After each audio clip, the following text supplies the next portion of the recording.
Chapter 99. Now, there was a problem that made Yumo quite conflicted, which was how to deal with this apostle of heaven, Bai Yanluo. As for Mengzai, because her soul power was depleted, she had temporarily entered a childlike state.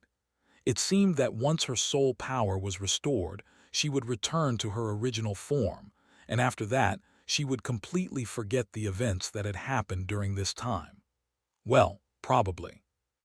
So Mengzai's situation wasn't a big issue. However, the trouble was with this young lady, who was a holy knight of the Asumo's church. Unlike Mengzai, this Bai Yanluo did not have any problems with depleted soul power. Although her strength was greatly consumed, she had merely been knocked unconscious by Li Yu. If she recovered, it was very likely she would remember the events that had occurred. Because of this, Yumo asked Li Yu to periodically cast the Great Memory Forgetfulness spell on this apostle of heaven, aiming it at her head every few days. Well, could it make her forget the previous scenes she had witnessed? That remained unknown. If Lady would she remembered and spread the word once she returned, it would probably become widely known across the entire continent that Mengzai had been taken away by the blood butterfly. In that case, if Yumo later returned Mengzai to the Asumo's church and they saw the unharmed daughter of destiny, the people of the church might become suspicious, thinking Mengzai had some connection to the abyssal demons. That would indeed be troublesome, as unity in the human world was extremely important to fight against the abyssal demons. Therefore, Yumo believed she could not allow Bai Yanluo to relay the events she had seen back to the church. If it were an ordinary person, Yumo would most likely choose to silence them by killing them. But the problem was that this woman, a rare sword god existence, one of the top combat forces on the entire continent, killing or disabling her would be such a waste. Yumo still hoped that in the future, Bai Yanluo could become a reliable partner for the female protagonist. After all, she seemed to be quite loyal. At first, she dared to charge at me for Mengzai. Yumo couldn't help but think so in her heart. She then informed her daughters of her inner thoughts. Apart from Li Mo, who was distracted because she needed to catch up on her studies, Li Yu and Xiu Yue both revealed expressions of understanding. However, a trace of coldness flickered in the eyes of the two young girls, barely noticeable. "Mother, do you want me to try to overwrite that part of her memory with a false reality?" "Yes, can you?" "Mum, I'll give it a try." After taking a deep breath and comprehending Yumo's words, Xiu Yue slowly released the small hand that had been wrapped around Yumo's neck. Surrounded by a cluster of floating water droplets, the blue-haired girl slowly floated to the side of Bai, carefully examining this pinnacle of the Asumo's church's strength. The two seventh-tier abyssal demons guarding Bai Yanluo also retreated slowly, with great interest. A surge of blue-golden shadow power slowly seeped out of Xiu Yue's body, enveloping Bai Yanluo. The lovely girl's eyes, which were adorned with golden roses, blinked continuously. Afterward, Xiu Yue furrowed her brows and slowly turned her head to look at Yumo, revealing a remorseful expression. "I'm sorry, Mommy. This woman's soul power is not much weaker than mine, so under this situation, I can't directly overwrite her memory." "Is there no way to do it?" Hearing this answer, Yumo couldn't help but feel a little frustrated, as if Xiu Yue couldn't handle it. She might have to resort to some more extreme methods. However, fortunately, after a moment of silence, the blue-haired girl revealed a charming and confident smile. "Hee, but Mommy, I have another." What kind?" "Give me a kiss and I'll tell." Xiu Yue playfully grinned and floated back in front of Yumo, extending her slender finger and pointing at her fair and delicate face. She seemed to be determined not to reveal her method unless she got a kiss.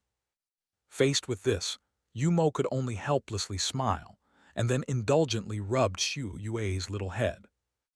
This girl, although her body seemed quite mature, her inner self still seemed as fond of acting spoiled as before. Sigh. Perhaps this is the privilege of being the youngest sister. As for her youngest child at the moment, Yumo just smiled and nodded slightly. All right then.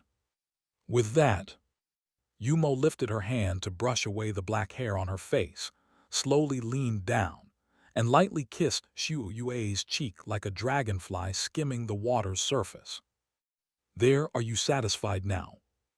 Menu. Having received Yumo's reward, Xiu Yue immediately revealed a content and sweet smile, nodding her head excitedly. Then the blue-haired girl proudly looked at her two sisters behind Yumo. In the past, as the youngest daughter, Xiu Yue always enjoyed using her age advantage to act spoiled toward Yumo and tease her siblings. Little Xiu Yue found great pleasure in the envious gazes from her brothers and sisters. However, this time the situation seemed to be different. Li Yu watched everything before her with indifference, showing no emotional fluctuations. As for Li Mo, she still seemed to be extremely upset about having to catch up on her studies and didn't notice the interaction between Xiu Yue and their mother. At this moment, the wolf girl was just staring blankly in place. Whine. Boring. Xiu Yue slightly puckered her lips in disappointment. So can we proceed now? However, upon hearing Yumo's words, Xiu Yue hid her little thoughts and responded to her mother with a sweet smile. Ma'am, we can proceed now, Mommy. With that, Xiu Yue floated back to the female knight's side, playfully lifting the white-haired girl's cheek. Her memory of seeing Mommy has become fuzzy and unclear because Li Yu had repeatedly dealt her a heavy blow. Although it didn't result in perfect physical amnesia, her memory of witnessing you is already vague. Is that so? Yes, Mommy Tilda. So how do you plan to handle it? Hee, I just need to blur it with multi-layered dreams. Her memory of that moment is quite hazy. At this time, if I implant a realistic dream into her, she'll confuse dreams with reality till this will suppress the memory of seeing Mother deep within her mind. As long as Mommy doesn't meet her in her current form, this woman hardly will recall anything about Mommy. With this approach, she would only believe that she was blown away by the demonic energy fission bomb Tilda. By then, the church in the Snow Knight Empire. Let's see how you can mend your relationship, Tilda. The hero and the heroine. You two just fight amongst yourselves first, Tilda. Fight until one of you dies. Let's see what she can use to fight Mommy by then, Tilda. Hee, Tilda.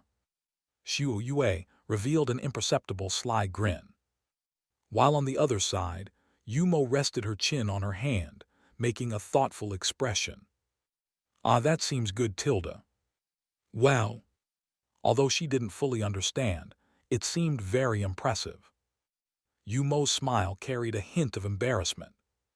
Among these children, Xiu Yue liked to be close to her the most, but since the child was young and often slept, Yumo had very limited knowledge about Xiu Yue's abilities.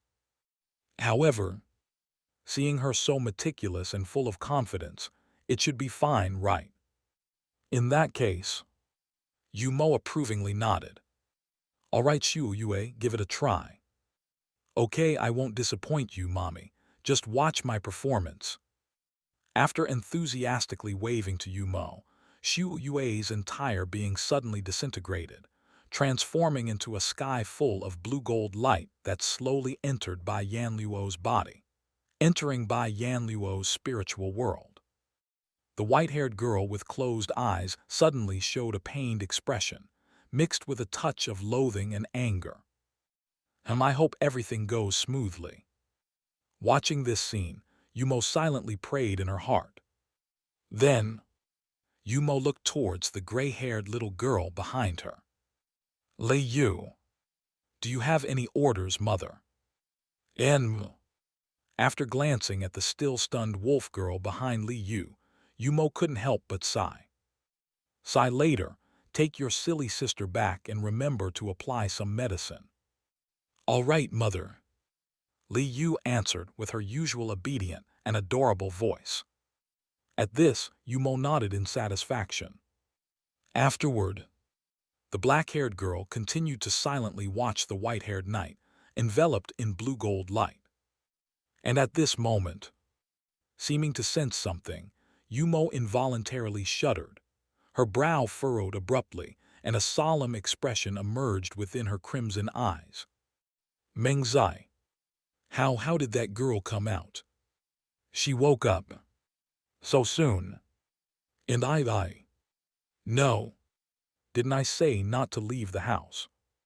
With Li Yu's astonished gaze, Yu Mo's face changed dramatically, and she transformed into a crimson light, disappearing on the spot, surrounded by a group of blood-red butterflies.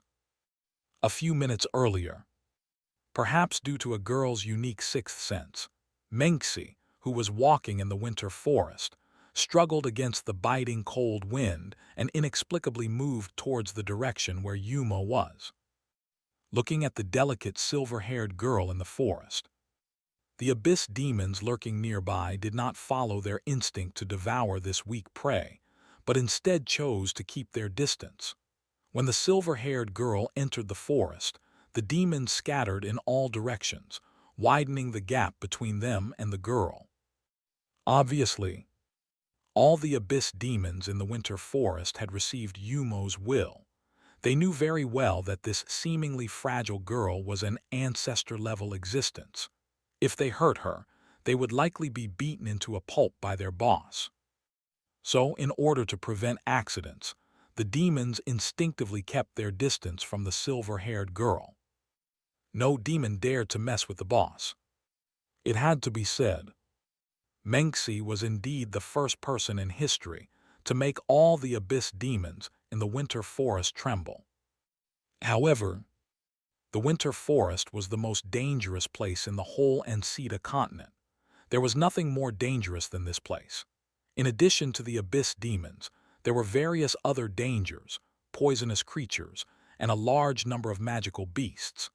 These magical beasts were left behind by Yumo for the purpose of maintaining ecological balance or feeding the demons, but the fact that they could live in the winter forest meant that they were not weak. Now, with the onset of the cold wave and food shortages, countless magical beasts were starving and desperately searching for food everywhere. At this moment, this fragile silver-haired girl who had left the vicinity of the wooden house and was powerless had undoubtedly become a delectable treat in the eyes of these magical beasts. After all, they had not received any instructions from Yumo. Is that a human girl?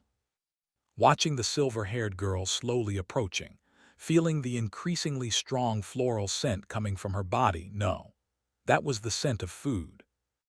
The steel earth dragon, which had been hiding in the snow waiting for prey, immediately revealed an excited look in its eyes.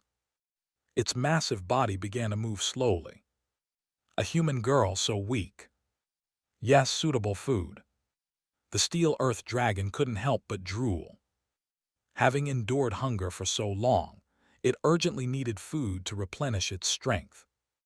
Although it was considered a strong magical beast of the 6th rank on the continent, and could even claim to be a local king, this was the winter forest, the territory of the abyss demons. As a magical beast, it had no choice but to tremble in fear, and could only scavenge for leftovers from the demons. It was not clear why there would be humans in the depths of the eastern part of the winter forest, especially those without any traces of power.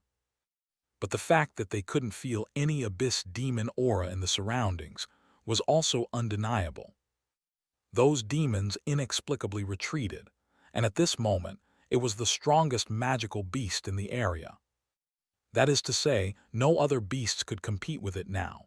This girl is my food that can be obtained without effort. The steel earth dragon naturally wouldn't let such a pie-in-the-sky pass by. So, as the silver-haired girl approached, Boom! With a deafening roar, the ground shook and split apart. A massive lizard encased in a gray shell burst from the earth, bellowing fiercely at Menxi.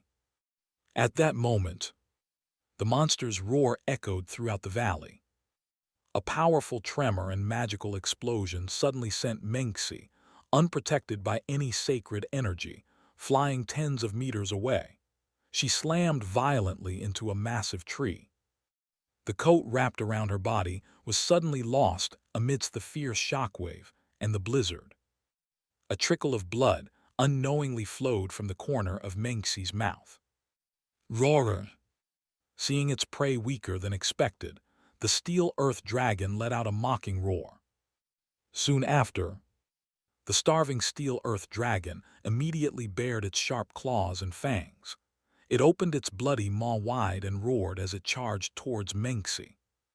Faced with such a monster, the delicate silver-haired girl seemed utterly powerless to fight, and becoming the steel earth dragon's meal seemed an inevitable fate. Watching the ferocious beast quickly close in on her, feeling its terrifying killing intent, the silver-haired girl's light purple eyes were filled with terror.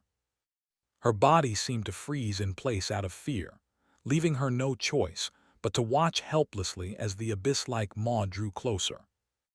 Just as the steel earth dragon's teeth were inches away, a figure surrounded by blood-red butterflies suddenly rushed in from afar. In the next instant, boom! With an earth-shattering explosion, a crimson shadow force struck the steel earth dragon's back from behind. The hard, steel-plated armor on the steel earth dragon's back shattered instantly. Along with it, the dragon's body was torn to pieces. In a flash, blood splattered everywhere. The crimson fluid mixed with the raging snowstorm, creating a bloody rain. Under the blood rain's influence, Menxi's beautiful silver-white hair and stunning face were stained with a layer of red veil. Sister Mo. Menxi couldn't help but let out a gasp, staring in disbelief at the familiar black figure before her. Well, actually, calling it black might not be quite right, because at that moment the black-haired girl, drenched in blood, looked like a bloody red angel returning from the abyss. Paired with her murderous, blood-red eyes and chilling aura, she sent shivers down one's spine. However, as her killing intent subsided, the girl's crimson eyes revealed deep concern and terror. Facing the pitiful Menxi, Yumo couldn't help but bite her lip and for the first time scolded Menxi. "You silly girl, what were you thinking? Didn't I tell you not to leave the house? It's dangerous outside." Sister. Hearing her sister's voice, Yumo's inner rage and anxiety seemed to be ignited all at once. Yumo rushed straight to Menxi's side, unceremoniously grabbing her shoulders. "Sister, do you even think of me as your sister? You never listen to me. Do you want to worry me to death? If something happened to you, what would I do?" Clearly, after seeing Menxi, the extremely important heroine, nearly in danger, Yumo couldn't help but lose her composure a bit. She hadn't expected that the well-behaved girl would sneak out while she was away for a short time. Indeed, she should have locked the door. Sister. Facing the furious black-haired girl, Menxi curled up like a frightened rabbit, lowering her head in grievance. I was wrong. I just saw you were gone, Sister Yumo, and I wanted to find you." The girl's voice carried a hint of tears. However, her light purple eyes flashed with an undetectable hint of complicated emotions. On the other side, seeing the sobbing girl and hearing Menxi's pitiful words, Yumo swallowed back the scolding words that were on the tip of her tongue. Sigh. Yumo couldn't help but let out a long sigh, silently repeating the word calm to herself. Calm. After some silent chanting, Yumo's heart settled back down. Seeing the runaway girl in front of her, Yumo gave up the idea of continuing to scold Menxi. After all, the heroine wasn't her own child. Whether she was obedient or not didn't matter, since she'd be returning to the Asumo's church soon. As long as she's fine, that's all that matters. Glancing at the blood on Menxi's body and the extensive bruising on her right arm, Yumo couldn't help but frown. Moreover, Menxi's delicate body began to shiver uncontrollably. It wasn't just because of Yumo's rage, but also the harsh external weather. In the freezing forest, with the bitter cold and the piercing wind, Menxi, who was dressed lightly and temporarily without any sacred energy, was helpless to resist. If this went on, Menxi might freeze to death in this snowy wasteland. If the protagonist she had finally found and was about to start cultivating were to freeze to death, Yumo would probably have a mental breakdown. Thinking this, Yumo silently walked over to Menxi and took out a quilt from her spatial ring. Ignoring Menxi's subsequent apologies, Yumo wrapped her up like a dumpling without a word and held her in her arms. In the next moment, having ensured Menxi was protected from the cold, Yumo leaped into the air, accompanied by the blood butterflies, and flew toward her house. However, just after taking off, Yumo seemed to think of something and frowned slightly. She looked thoughtfully behind her, towards where the steel earth dragon's corpse had been.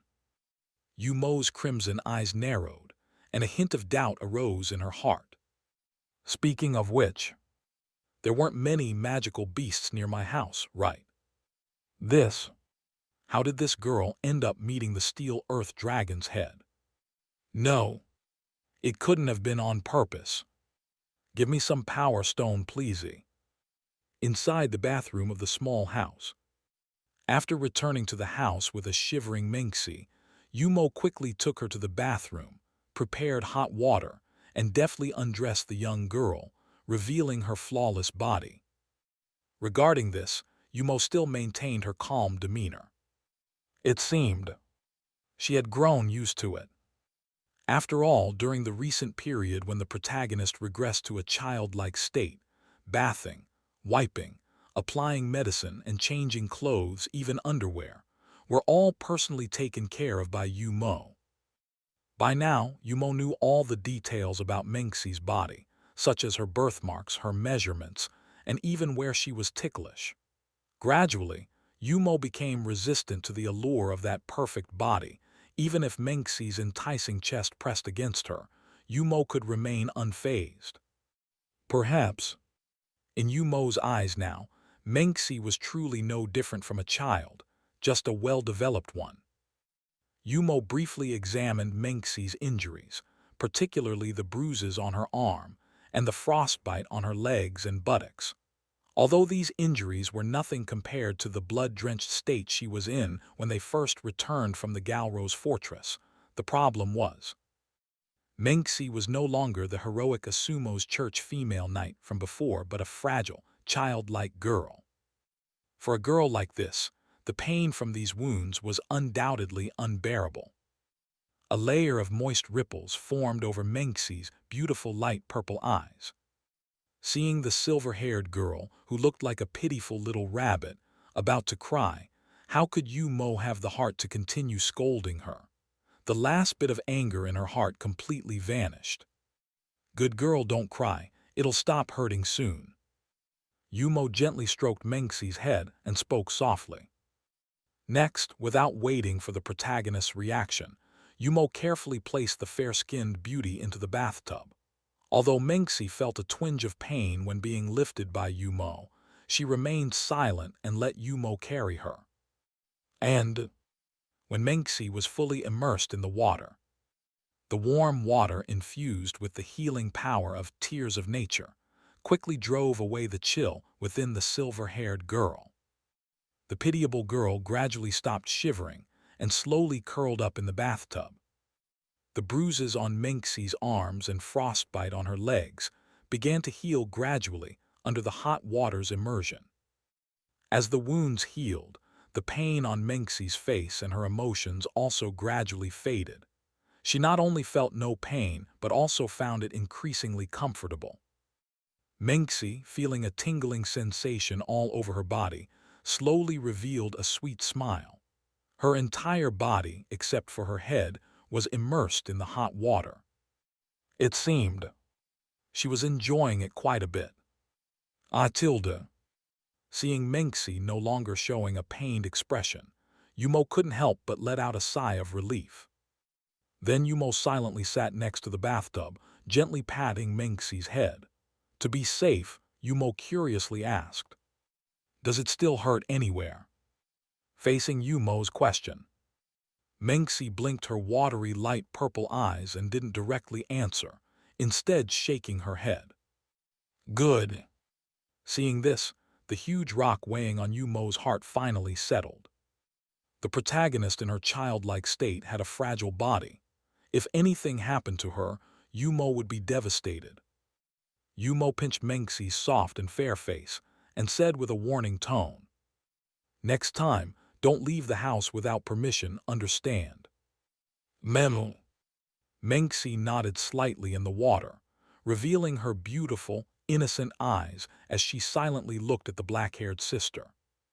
"As long as understand." Saying this, a touch of self-mockery emerged in Yumo's crimson eyes. Really? Why bother explaining these things? She would be sending Menxi back soon, anyway.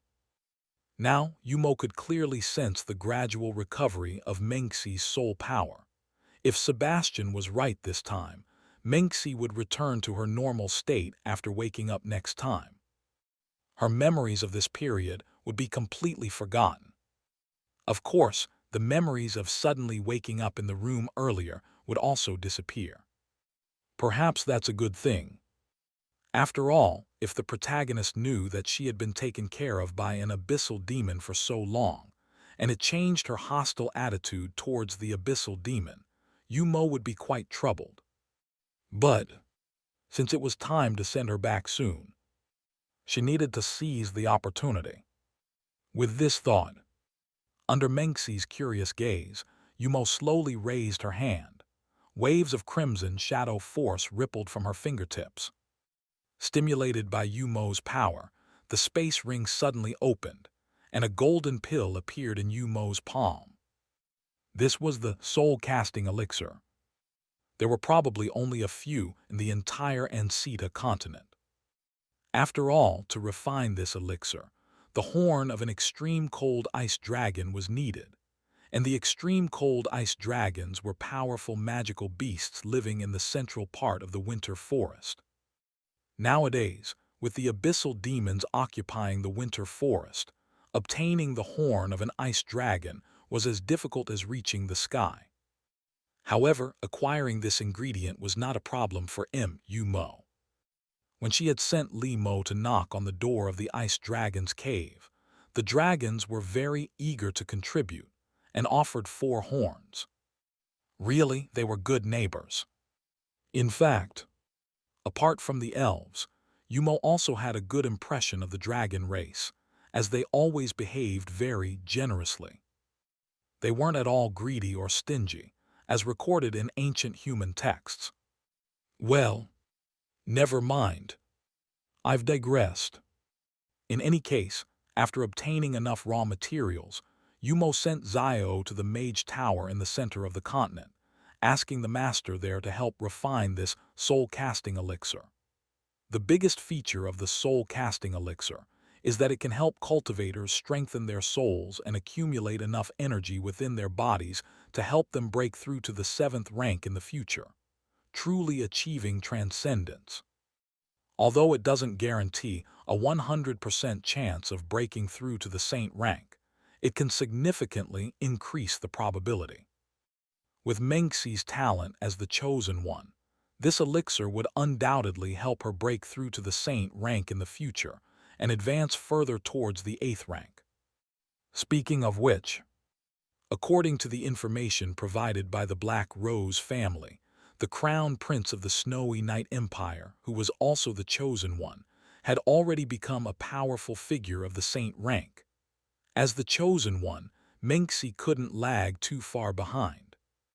After some self-talk, Yumo carefully held the golden elixir between her slender forefinger and thumb, bringing it to Mengxi's mouth. "Be good, open your mouth, Atilda." Yumo used the same tone she'd been using to coax a child. However, this time, Mengxi, for some reason, didn't go along with it and slowly shook her head, showing a stubborn expression as if she wouldn't eat it. Huh.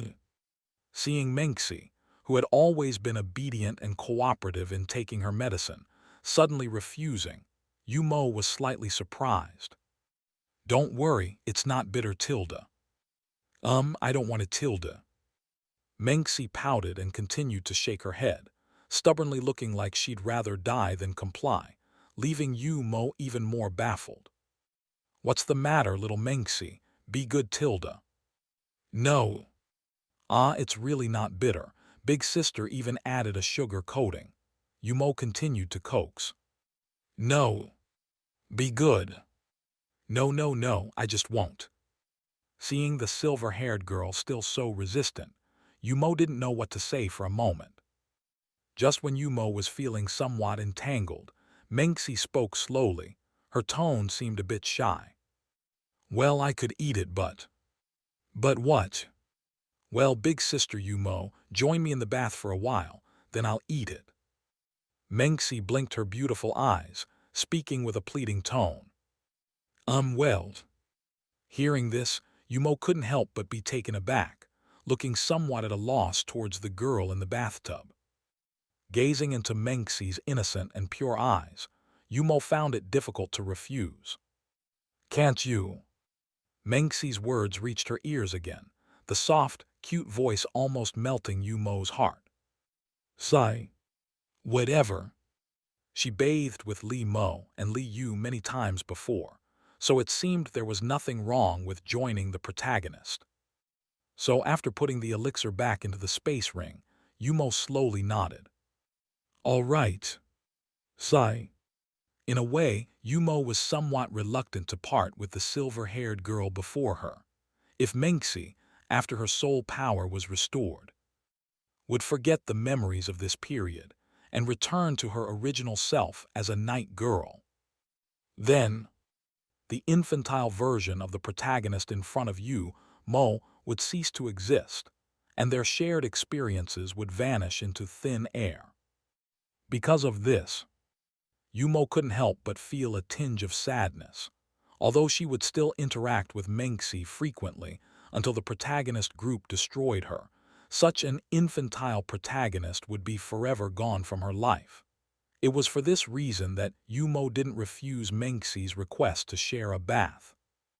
Besides, in order to save Mengxi earlier, Yumo had been a bit too hasty, directly smashing the steel earth dragon into pieces and splattering herself with disgusting bloodstains. Although she had cleaned herself up a bit, the sticky sensation in her hair and the strong smell of blood on her body still made Yumo quite unhappy. She originally intended to take a bath by herself after Mengxi took her medicine. But now, there seemed to be no need for that. She might as well fulfill the girl's request and share a bath with her for a while. After all, the bathtub was quite large and could easily accommodate 2 people.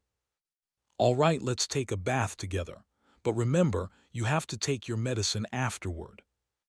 Yumo looked solemnly at the somewhat dazed silver-haired girl. In response, Mengxi nodded excitedly and even started splashing the water happily. Okay.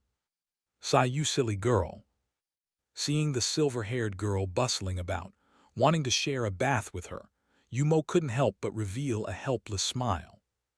Following that, under Mengxi's watchful gaze, Yumo slowly raised her hand to tie up her beautiful black-to-red gradient hair, and then slowly undid her collar, shedding the blood-stained black gauze outer garment. In fact, Yumo's clothing was quite thin. The chilling wind in the cold winter forest felt no different from a gentle breeze on her face. She didn't need to wrap herself up like an adventurer. Clothes only needed to cover her body. Therefore, other than the black gauze outer garment and the fur undergarment covering her private parts, Yumo didn't wear any other clothes.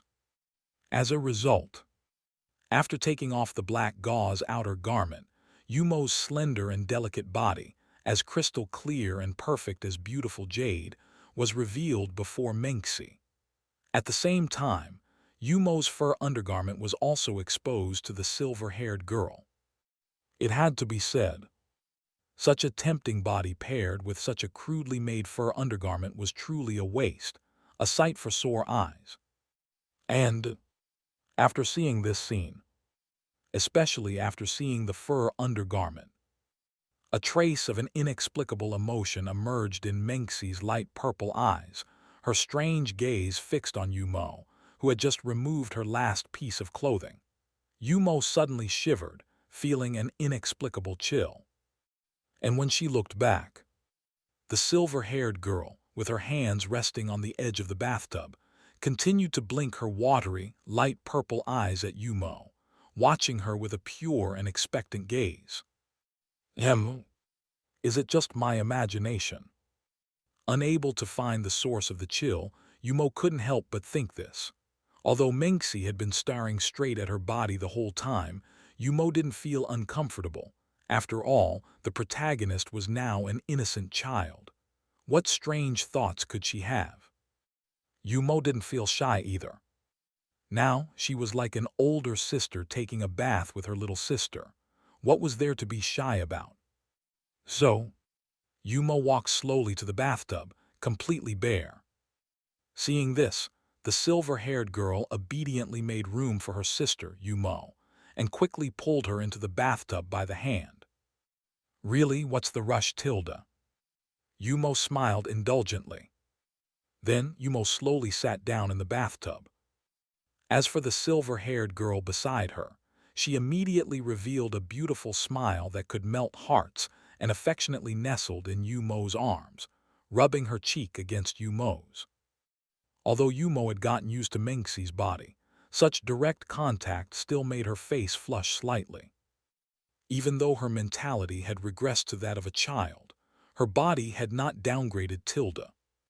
Soon after, Yumo pursed her lips and pushed Menxi aside. If they continued to cling together like that, Yumo felt that she wouldn't be able to restrain herself. That brief touch had sent an indescribable tingling sensation into her brain. Take a proper bath and don't move around, Yumo helplessly said. However, this time, Yumo's authority seemed to be ineffective. After sticking her tongue out, Menxi struck back again. This time, though, Menxi was a bit more moderate. The girl directly hugged Yumo's right arm and happily rested her head on Yumo's shoulder. Her light purple eyes were filled with joy. Seeing this, Yumo didn't say anything more. As long as it wasn't too excessive, Yumo chose to silently accept this appropriate intimacy. Yumo was quite helpless with this little sister, who had recently become so attached to her and liked sticking to her. But, basically, she had no choice but to let Menxi rub against her. Even though up until now, Yumo still couldn't figure out why the Chosen One's body would absorb the power of the shadow, but it was an undeniable fact that after absorbing the shadow's power, the soul strength within Menxi's body would gradually recover faster. As a result, to speed up the protagonist's recovery, Yumo allowed Menxi to unconsciously absorb the tiny amount of shadow power that she emitted. After thinking it through, Yumo became more open-minded. It didn't matter so much why the protagonist could use the power of the abyssal demon. Since the shadow's power could strengthen the protagonist, it was a good thing. There was no need to dwell on it. The only problem was, in the future, it seemed she would need to pay more attention to helping Menxi conceal her ability to use the power of the shadow. After all, in the eyes of the Asumo's church, the shadow's power was a sinful force. It was a symbol of evil. If people were to find out that the Chosen One could use the silent shadow's power, there would undoubtedly be doubts. The already ununited church would probably have many people exploiting this issue. It seems that my future work has just increased a bit. Yumo shook her head with a bitter smile. On the other hand, noticing the slight trace of worry on Yumo's face, Menxi raised her head, blinked curiously, and asked with some concern, "Sister Yumo, what's wrong?" Nothing, don't worry." Hearing that, Yumo hurriedly concealed the solemn expression on her face and gently patted Menxi's head with a smile. "Oh, all right, Tilda." Menxi obediently responded, then continued to rest her head on Yumo's shoulder. At the same time, the silver-haired girl's beautiful eyes seemed to notice the animal skin panties not far away that Yumo had thrown on the ground, and she asked innocently, "Sister Yumo, why do you wear that kind of underwear?" That kind. Yeah, every time you change my clothes, you give me very beautiful, cute underwear. Why don't you wear them yourself, Sister Yumo?" Well, facing Menxi's question, Yumo embarrassingly looked away. Maybe because I'm used to it, I guess equals. Wearing women's underwear still felt a bit strange. Yumo couldn't help but complain in her heart. "I'm used to it." "Yes, little one, don't ask so many questions." "Okay, Tilda." Menxi obediently nodded her head, seemingly no longer concerned about the underwear issue. She leaned quietly against Yumo, enjoying the peaceful bathing time. A moment later, Menxi, who had been silent for a long time, spoke up again. However, this time the words Menxi asked left Yumo slightly surprised. "Sister Yumo, what's up? Why are you so good to me? Big sister Yumo, why are you so nice to me?" Menxi continued to lean on Yumo's shoulder, gazing at the palm of her right hand while slowly asking the question. In her tone, there seemed to be no curiosity, no confusion, and even less of her previous innocent purity. Her indifferent tone made Yumo feel slightly uneasy. The black-haired girl couldn't help but furrow her eyebrows and looked at the silver-haired girl beside her with puzzlement. To be honest, Menxi's behavior today left Yumo quite perplexed. "Why are you suddenly asking this?" After hearing Yumo's question, Menxi raised her head again, abruptly meeting Yumo's crimson eyes. At this moment, Menxi's light purple eyes regained their previous innocence. Her curious, blinking eyes were as captivating as the stars in the night sky. "Just curious, Tilda." The indifference in Menxi's words instantly vanished, leaving behind only a strong curiosity and an undefendable innocence. Looking at the pure and innocent girl, who could almost be called the embodiment of cuteness, Yumo was momentarily taken aback. Her crimson eyes were filled with confusion and doubt. Just now, was it her illusion? Yumo couldn't help but think so. However, why was she so kind to her? Did all children ask such questions? As Yumo gazed at Menxi's clear, unblemished light purple gemstone-like pupils, she couldn't help but purse her lips. As for why, well, if she had to say, wasn't it because Menxi was the protagonist? She had been so weak these past few days, and if Yumo didn't take good care of her, who would be there to defeat her, the final boss, later on? It had taken her such a long time to meet this chosen one, Tilda. Of course, she had to take good care of her Tilda.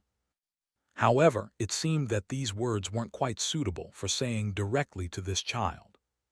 She might as well use the words that children like to hear instead.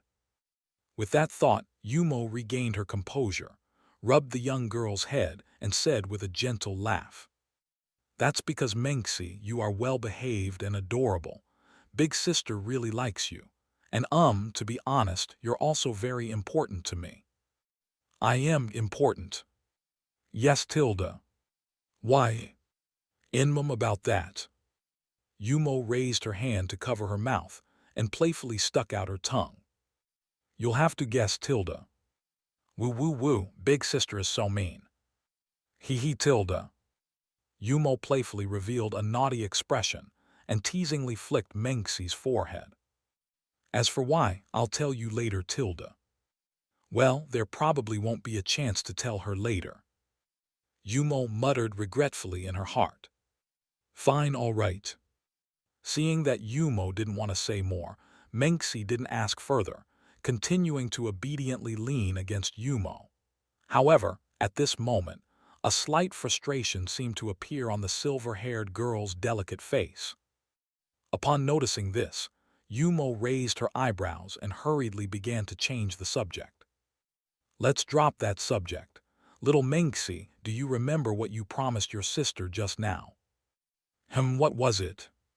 It was to take the medicine, of course, Tilda. As she spoke, a surge of crimson power radiated from Yumo, and a golden pill appeared at the tip of her fingers. It was the soul-casting medicine. Didn't I say earlier, if your sister accompanies you for a bath, you have to obediently take your medicine, Tilda, little Mengxi. You need to keep your promises. Okay, it won't be bitter, right? Mengxi seemed a bit unwilling, but nodded her head. However, seeing that the girl didn't continue to object, Yumo let out a sigh of relief. She carefully held the medicine and brought it to Mengxi's mouth. Here, it's not bitter. If you're afraid, how about I feed you a few more candies afterward? All right. Good, Mengxi is so well behaved. Now come on, open wide, Tilda, Yumo continued with a tone as if coaxing a child. However, seeing Mengxi's expression still held a trace of reluctance, Yumo thought she might need more convincing. But this time, Yumo's judgment seemed to be wrong. Because the next moment, Mengxi's face showed no reluctance, and she obediently opened her lovely cherry-red mouth. Tilda. Seeing Mengxi not making a fuss but opening her mouth so cooperatively, Yumo was surprised. After a brief hesitation, she prepared to put the soul-casting medicine into Mengxi's mouth. However, before she could, Mengxi's mouth eagerly met her fingers. The next instant, under Yumo's slightly astonished gaze, Mengxi playfully bit down, snatching the golden pill held between Yumo's thumb and index finger into her mouth. Caught off guard, Yumo stood there dumbfounded. However, Mengxi bit down not just on the golden pill, but also on Yumo's 2 fingers. Yumo wanted to say something. After all, in her view, this little girl probably had a bit of a temper and wanted to bite her fingers in retaliation. But for Mengxi's dental safety, Yumo decided to gently scold and soothe her. Mengxi, But before Yumo could say more, Mengxi slowly loosened her bite. After taking the golden pill into her mouth, she released Yumo's fingers. Then the silver-haired girl tilted her adorable head with a mischievous grin. Mengxi, what's this? Eating candy, Tilda. Mengxi's answer left Yumo quite confused, her crimson eyes filled with puzzlement. Seeing Yumo's baffled expression, Mengxi acted as if possessed by a little devil, moving her face right up to Yumo's. Their noses were almost touching. Sister Yumo, didn't you say after taking the medicine I can have candy? Well, I did say that, but you, biting my hand and eating candy. Because sister's hand is so sweet, Tilda. Mengxi said teasingly. Hearing that, Yumo hesitated for a moment. Why does it feel like? She's serious. No, what am I thinking? After glancing at her fingers covered in Mengxi's saliva, Yumo couldn't help but blush slightly, feeling a bit embarrassed. She raised her hand and flicked the girl's forehead playfully. You little rascal, stop joking around. Tilda. Mengxi simply smiled sweetly, without saying much. The next moment, under Yumo's slightly astonished and shocked gaze, an irresistible drowsiness seemed to instantly attack Mengxi's brain, causing the silver-haired girl to sway unsteadily. What's going on? Mengxi. Accompanied by Yumo's worried words, the silver-haired girl slowly closed her eyes and fell into Yumo's embrace. Seeing this scene, Yumo's eyes narrowed suddenly. She hastily released a gentle surge of power from within her body, checking Mengxi's condition.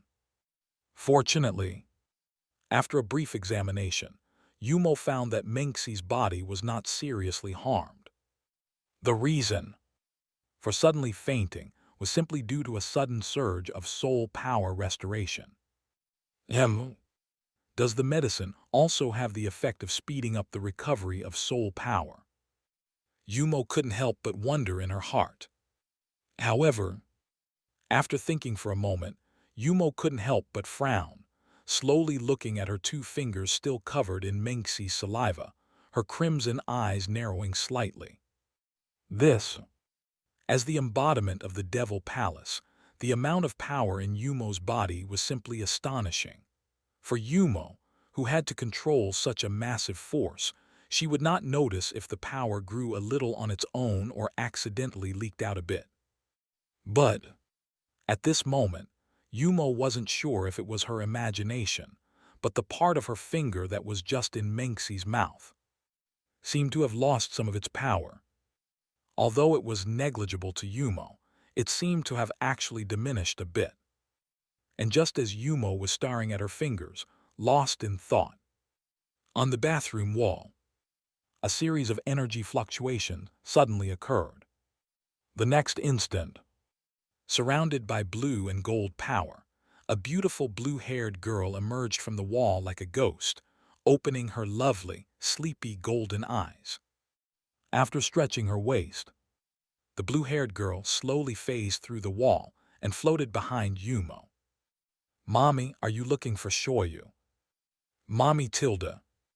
After arriving in the bathroom, Shoyu affectionately called out to Yumo. "You're here," Yumo replied softly. As she responded, Yumo slowly got up and stepped out of the bath. At the same time, the blue-haired girl who had been watching from the side floated over to Yumo and handed her the towel she had just taken out. "Mommy towel Tilda."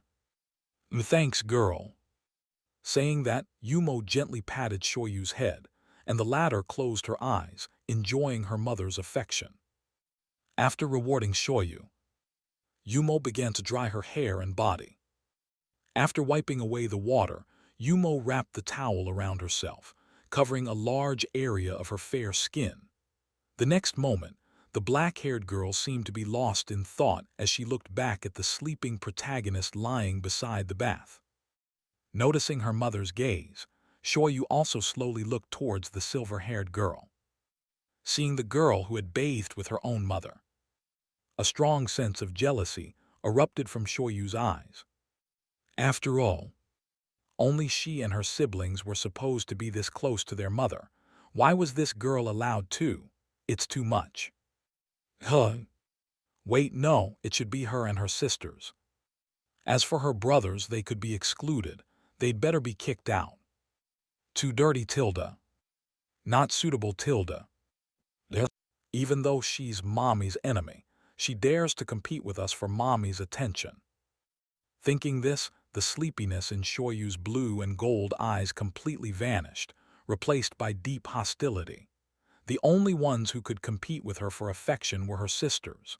This so-called girl of destiny, even if she couldn't be killed for now, had to be thrown out of the winter forest as soon as possible. She couldn't be allowed to stay here any longer. In the past few days, Mommy's thoughts seemed to be all about this girl.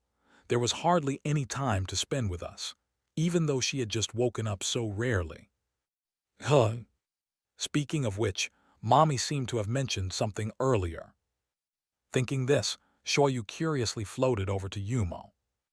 At the same time, Shoyu skillfully concealed her emotions and hugged Yumo's neck with a spoiled, cute pose. "Mommy, did you call me here because of this older sister?" Yumo noncommittally nodded slightly. "Yes, I need you to help me with something again." "Okay, Mommy Tilda." You're not even going to ask what it is." "As long as it's what Mommy says." Shoyu will never refuse Tilda. You little rascal. Yumo smiled in satisfaction. However, before explaining to Shoyu, Yumo seemed to remember something and curiously turned to look at the half-ethereal girl beside her. Speaking of which, Shoyu, how is the memory adjustment of that heavenly apostle going? He. Upon hearing this, Shoyu grinned proudly. It went very smoothly, mother. So, does she only remember being blown away by Limo now? That. Shoyu continued to laugh lightly. Nevertheless, at this moment, a hint of complicated emotions surfaced in the golden eyes of the dream demon. She guiltily averted her gaze, for she had secretly altered the memories of Bai Yanluo, making it seem as if she was blasted away by a magic energy fission bomb. All of this was done to intensify the conflict between the Snow Knight Empire and the Asumo's church. Of course, Yumo couldn't know about this. Otherwise, her rear end would probably end up like her sister Limo. With her tiny arms and legs, she wouldn't recover for at least half a month if she was hit by the duster. So, after deceiving Yumo with a guilty conscience, Shoyu's heart began to feel uneasy. To avoid slipping up in the conversation, she hurriedly changed the subject. Anyway, Mommy, you don't have to worry. The emissary of heaven is foolproof. As long as you don't meet her recently, she won't recover her memory. All right then. Oh right, since it's taken care of, where is Bai Yanluo now? As per Mommy's request, we sent her back Tilda. Sent her back? Yes, Limo and Liu were in charge of it. Shoyu then stretched her slender finger through the window, pointing to the distance, and Yumo followed her guidance, looking out the window. At the same time, in the central outer rim of the great winter forest, on a mountain range, two little girls were walking, the sisters from the Yumo family, Limo and Liu. At this moment, Liu was strolling ahead, holding the ankle of a white-haired girl, Bai Yanluo. Poor Bai Yanluo, once again without dignity, was being dragged on the ground like a mop by Liu. As for enemies, Liu had never shown any mercy. Along the way, Bai Yanluo's head had been bumping around, but she was a strong Eighth Order warrior, so her body remained tough even when unconscious. Aside from looking increasingly disheveled and embarrassed, she didn't suffer any real injuries. Fortunately, this time, her face didn't hit the ground. On the other hand, Limo, following behind Liu, couldn't help but fold her arms across her chest and stare at Bai Yanluo's face with extreme displeasure.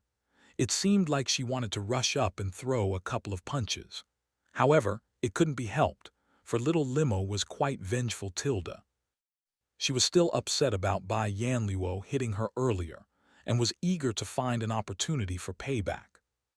With this in mind, Limo unconsciously grinned, and a wild, fierce light emerged in her crimson eyes. A low growl echoed, gradually reaching Liu's ears. The petite girl then reluctantly turned her head, watching her foolish elder sister with a cautious gaze. Liu, who had always been with her sister, certainly knew what she was thinking. Sis, don't think about causing trouble. Can I just punch her once, just once? No. Liu directly ignored her foolish sister's pleading and decisively denied the request. Mother has instructed us to safely escort this apostle of heaven back. Sister, you can't control your strength, and the apostle is unconscious and defenseless. You might accidentally beat her to death, so no. Besides, if something happened to Bai Yanluo when we get back, Mother would probably scold us both equals. Li Yu muttered a few words in her heart. On the other side, seeing her little sister's decisive words, the powerless and resentful Li Mo could only pout, retracting the surrounding shadow of silence power, and sullenly followed behind Li Yu. At most, she would occasionally glare menacingly at Bai Yanluo. But Li Yu, how do you plan to deal with her? Staring at her little sister's petite yet incredibly reliable figure, Limo asked curiously. Hearing this, Li Yu slowly stopped her steps. However, she didn't immediately answer her sister's question. Instead, she silently dragged Bai Yanluo to the edge of a cliff, looking out at the scenery beyond the cold winter forest. After locking onto a distant location in a remote forest, Li Yu nodded in satisfaction. Over there it is. Huh, over where? Li Mo walked to her sister's side, puzzled. No, I've just found a place to dump the trash. Huh, what trash? Ah, sister, never mind. Even if I told you, you wouldn't understand. Li Yu sighed helplessly. Subsequently, the gray-haired girl ignored her older sister's fussing and focused her attention on the desolate forest within a small kingdom that she had just located. Her and Xiu Yu's arranged false memory for Bai Yanluo was that she was blown away by a magic energy fission bomb. After being blown away by the magic energy fission bomb, she fell into a coma. There was no experience of being held captive in a cave. For this, Li Yu planned to throw Bai Yanluo into the depths of the old forest under the cover of the recent blizzard. With no witnesses, no one would be able to tell Bai Yanluo the exact time she arrived in the forest. This way, when Bai Yanluo wakes up, she would only think she had been unconscious in the forest for a long time. And the reason for her unconsciousness was because of the attack by the magic energy fission bomb from the Snow Knight Empire Tilda. He. It seems like the Chosen One wanted to improve the relationship between the Snow Knight Empire and the Asumo's church Tilda. We spent so much time making your human forces become so estranged from each other. How could we let you fix it so easily? Now, let me give you a little assist, Tilda. Li Yu smirked ominously. Immediately, Jade Green Wind attribute Shadow Power suddenly burst out around Li Yu. In the next instant, under the bewildered and puzzled gaze of Li Mo, Li Yu abruptly swung her arm, directly throwing Bai Yanluo like a shot put, hurling her towards the destination. Under the bright noon sun, in the module area on the eastern outskirts of the winter forest, a very peculiar thing was happening. Three mysterious people in white robes, radiating strong battle aura and magical power, were fearlessly confronting several abyssal demons. The demons, facing humans who suddenly intruded their territory, uncharacteristically didn't show any hostility. They merely lay there, emitting not a trace of ill intent.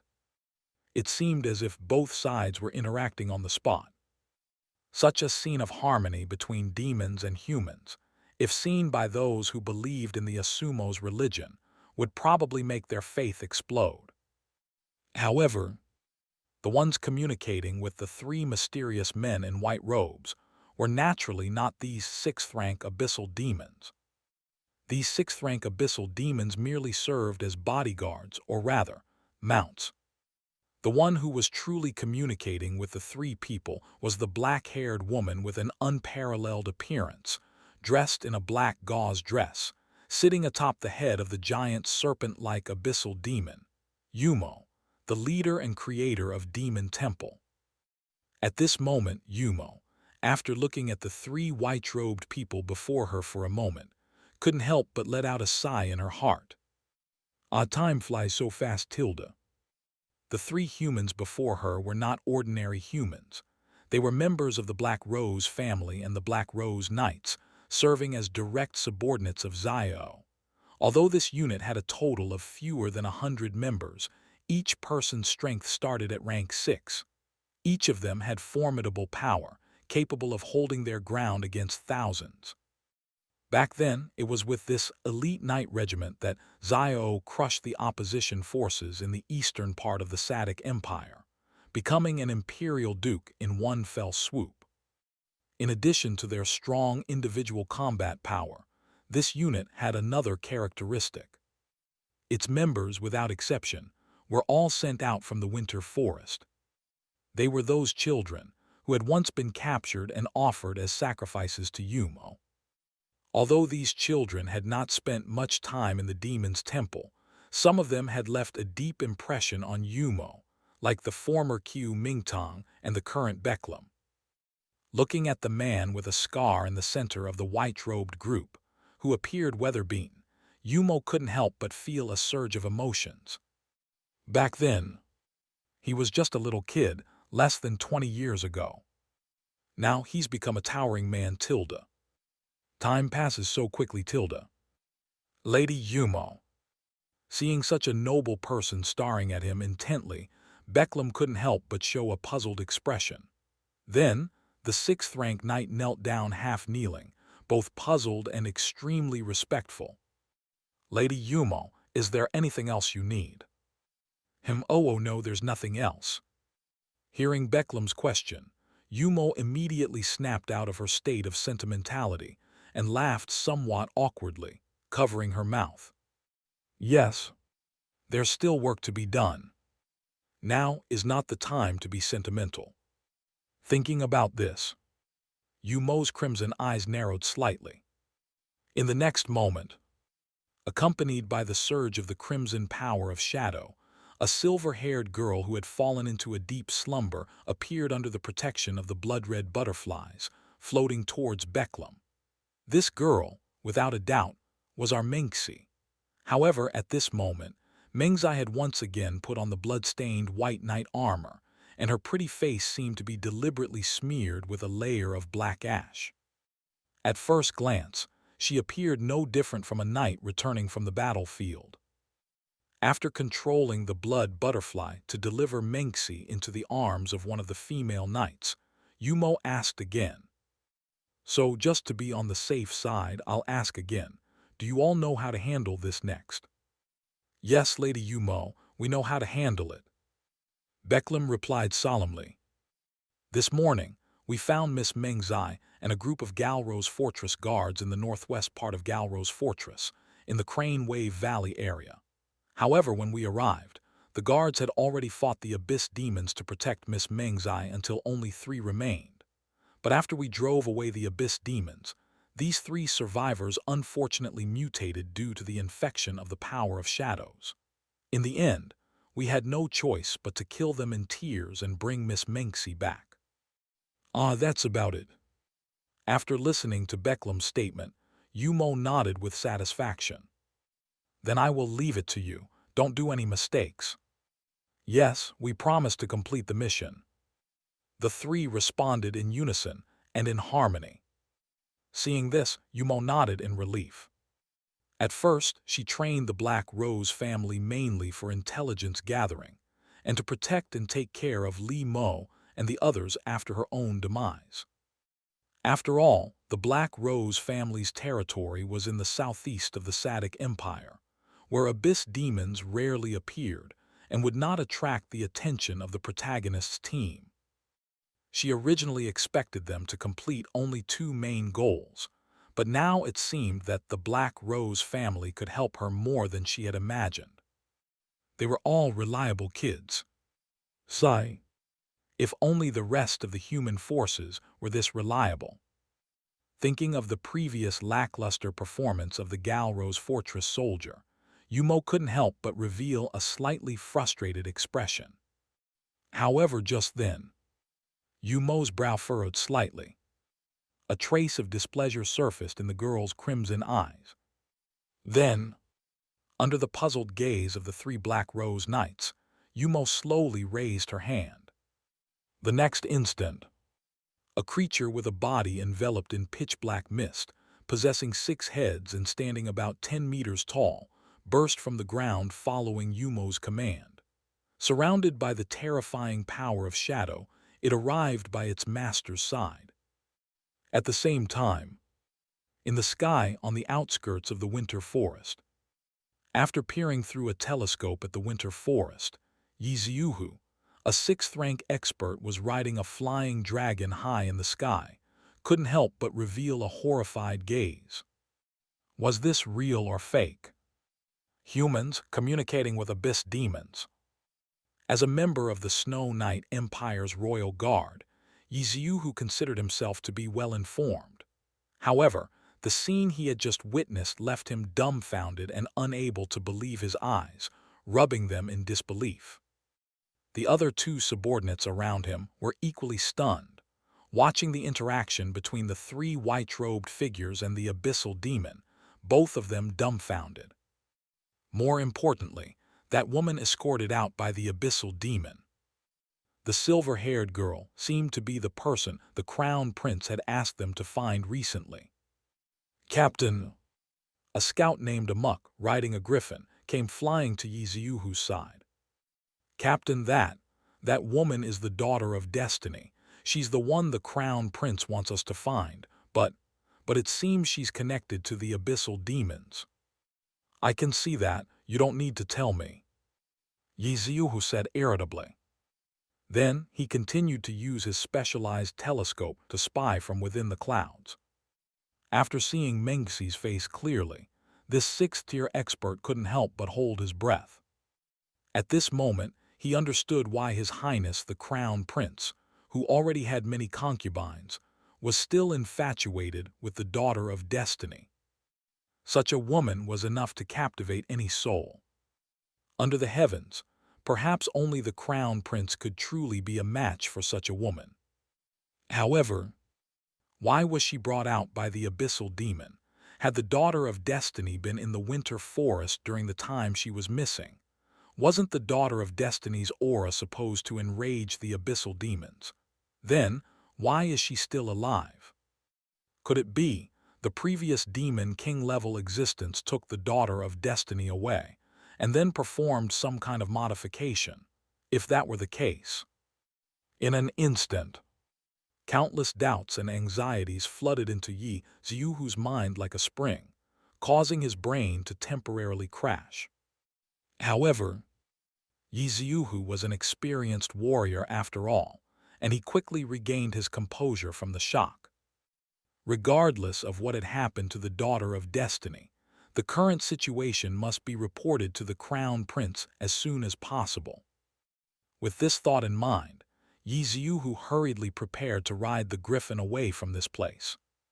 However, just as he was about to withdraw, a piercing cold wind suddenly swept over the eastern forest. Suddenly, the leaves that had been blocking much of Yiziuhu's vision were blown away. The next moment, a stunning black-haired woman appeared in Yiziuhu's telescope's field of vision. Upon seeing the girl, Yiziuhu's pupils shrank, and he suddenly held his breath. No doubt, the girl was beautiful, just as beautiful as the daughter of Destiny. But that was not the reason for Yiziuhu's holding his breath. The real reason that made Yiziuhu's heart stop was the girl's gaze was directly meeting his own. In an instant, a bone-chilling coldness surged through Yiziuhu's body, and his soul began to tremble instinctively. Although the girl didn't release any power, she made Yiziuhu feel an unprecedented sense of oppression. That kind of oppression was even stronger than what he had felt when he saw the Guardian General before. "No, no, no, we've been discovered." However, just as Yiziuhu cried out in alarm, a huge shadow suddenly appeared before them, rapidly enlarging in their eyes. The next moment, boom! Accompanied by a terrifying explosion of the power of the abyss, the sky suddenly lit up with a brilliant burst of flames. Amidst an earth-shattering explosion, the terrifying power of the shadow spread out, abruptly breaking Yiziuhu's protective aura. Before the sixth-tier expert could react, the 6 heads of the eerie abyss demon opened their massive jaws, attacking from multiple directions. The speed was so fast that Yiziuhu didn't have time to defend himself. In an instant, the abyss demon bit down on Yiziuhu and the mighty flying dragon beneath him. "Damn you, abyss demon!" Yiziuhu roared in anger, preparing to draw the gun at his waist. Unfortunately, the demon wouldn't give him the chance. In the next moment, under the horrified gazes of the 2 royal guards, Yiziuhu and the dragon were torn into countless pieces. Blood and entrails rained down from the sky. Witnessing their captain being devoured and killed so easily by the abyss demon, Amok and another royal guard's faces contorted in extreme terror. Run, run for your lives. Knowing they had no chance of winning, the two lost all will to fight.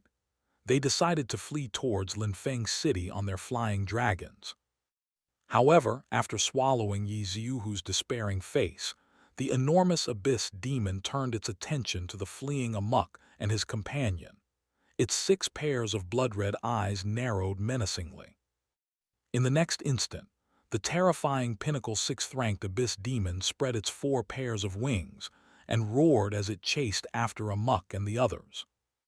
An hour later, near the Galro's fortress, Amok, having exhausted all his strength and magical scrolls, barely managed to evade the hateful abyss demon's pursuit as his companion, and their mounts distracted it. He then used the special tool given by the Crown Prince to hide his aura and buried himself in the snow, waiting for a long time. After an unknown amount of time had passed, and Amok could no longer hear the demon's furious and unwilling roars, the surviving 5th-ranked expert dragged his weary body towards the nearest human defense line, the Garlo's fortress, step by step. I must hurry. Amok ran with all his might, occasionally glancing back in terror, afraid that the abyss demon would suddenly reappear. However, just as Amok felt uneasy and was about to collapse from exhaustion, a squad of 5 persons appeared in his line of sight. Ah, are they? The fortress patrol. I'm saved. In an instant, a wave of relief washed over Amok, igniting a blazing fire of hope in his heart. If he could find them and quickly reach the Galro's fortress, he would be safe. There, the Black Rose family's army and a 7th-ranked expert would protect him. Even the abyss demon wouldn't be able to kill him.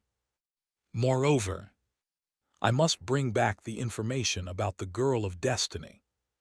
I must tell the Crown Prince.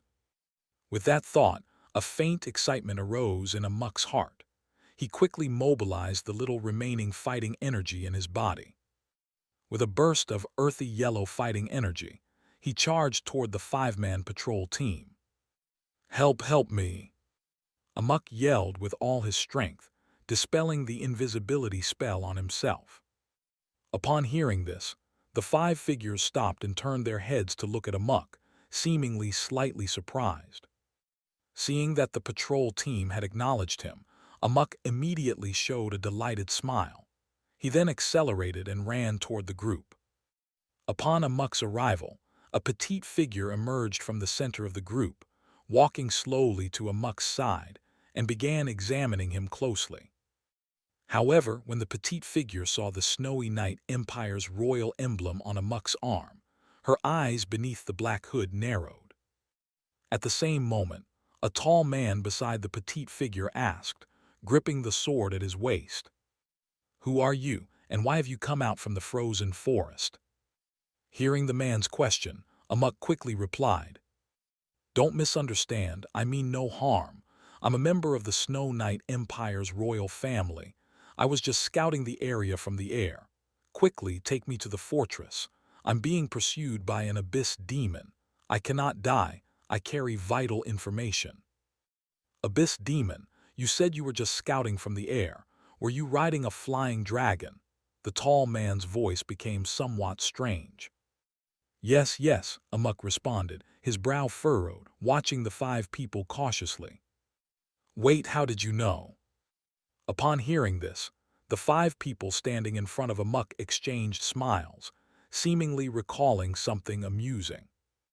As Amok stared in confusion, the petite figure in front of him suddenly let out a cute, tender exclamation.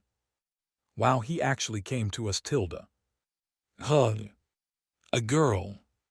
Hearing the cute and soft voice, Amok immediately showed a shocked expression. He realized he had heard this voice before from an intelligence officer. And the owner of this voice. You're from the Black Rose family." However, before Amok could finish speaking, the petite figure abruptly raised her hand and pulled out a massive hammer from seemingly nowhere. The next moment, before Amok could react, the hammer swept across, splattering blood. Amok's head was smashed into a pulp. His headless body, after a moment of powerless trembling, fell onto the snow. Blood gushed out, staining the surrounding snow crimson.